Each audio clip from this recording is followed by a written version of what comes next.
আসসালামু আলাইকুম রহমতুল্লাহ। অনেক দিন আগের কথা, এক গ্রামে বাস করত এক বুড়ি। বুড়ির ছিল এক নাতি। বুড়ি তার নাতিকে খুব ভালোবাসতো। বুড়ি একদিন তার মেয়ের বাড়ি বেড়াতে যায়। তার নাতি তার বাড়ি দেখাশোনা, পরিষ্কার পরিচ্ছন্ন থেকে শুরু করে সব কাজই করে থাকে। বুড়ি যেমন করে সব কিছু রেখে গিয়েছিল, তার বিন্দু মাত্র পরিবর্তন হয়নি। 5-6 দিন পর বুড়ি বাড়ি আসে। তার নাতির কাজ দেখে সে খুব খুশি হয়, নাতিকে আদর করে এবং নাতির জন্য প্রাণ ভরে আল্লাহ তাআলার কাছে দোয়া করে। একদিন বুড়ি বাড়ির পাশে পাতা কুড়াতে গিয়ে দেখে একটি মেয়ে গাছের তলায় বসে কাঁদছে। বুড়ি তার কাছে গিয়ে জিজ্ঞেস করলো, কাঁদছো কেন তুমি? মেয়েটি বলল, আমার মা বাবা কেউ বেঁচে নেই, আমি এতিম। কিন্তু সে বাড়ি থেকে ঝগড়া করে এসে ওই গাছতলায় বসে কাঁদছিল। বুড়িকে সে মিথ্যা কথা বলছিল। মেয়েটিকে দেখে বুড়ির খুব মায়া হলো। সে মেয়েটিকে নিয়ে বাড়ি গেল। পরে তার নাতির সাথে মেয়েটির বিয়ে দিয়ে দিল।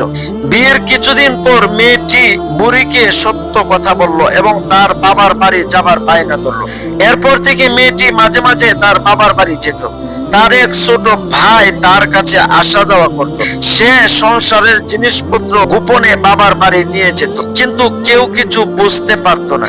এতে ধীরে ধীরে বুড়ির সংসার ধ্বংস হতে থাকে। বুড়ির সঞ্চয় সব ফুরাতে থাকে। ইতিমধ্যে তার নাতির এক কন্যা হয়। বুড়ি খুব চিন্তিত।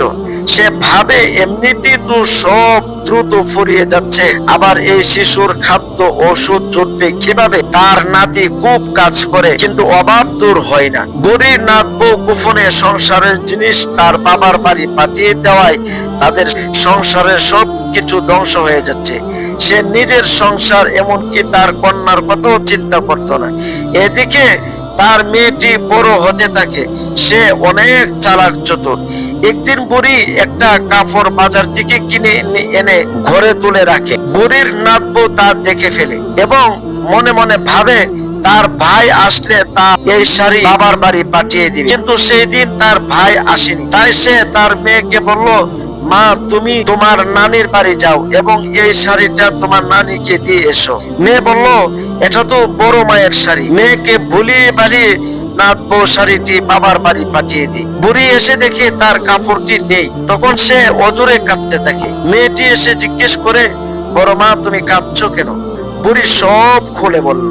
মেয়েটি বলে, আমাকে ক্ষমা করো। অতঃপর সে সব কথা বলে দেয়।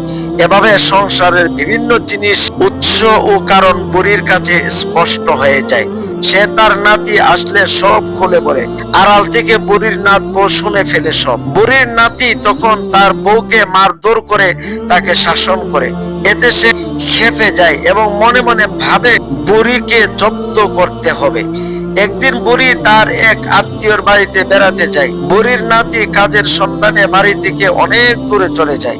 ফেরে অনেক রাত পরে এসে সে ঘুমিয়ে পড়ে। এভাবে সুযোগ পেয়ে বুড়ির নাত বউ ঘরে বিরাট গর্ত করলো।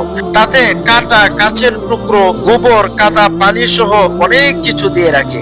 উপরে আলতো ভাবে পাটি বিছিয়ে রাখে, যাতে সহজে বোঝা না যায় যে নিচে গর্ত আছে। বুড়ি এলে তার নাত বউ তাকে খুব সমাদর করে, যা বুড়ি কোনোদিন পায়নি।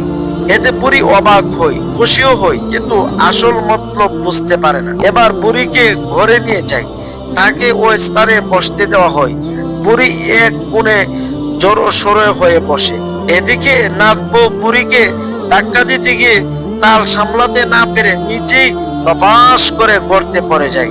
বুড়ি ভয় পেয়ে দূরে বাইরে যায়। তারপর নিজেকে সামলে নাত বউকে তুলতে যায়, কিন্তু ততক্ষণে সব শেষ। বুড়ি তাকে তুলতে পারে না। ইতিমধ্যে তার নাতি এসে পড়ে। ঘরে গিয়ে দেখে তার বউ গর্তে মরে পড়ে আছে। ঘরের মাঝে গর্ত দেখে সে বউয়ের কুমতলব সব কিছু বুঝতে পারে। শিক্ষা হলো, অন্যের জন্য গর্ত করা হলে তাতে নিজেই পড়তে হয়।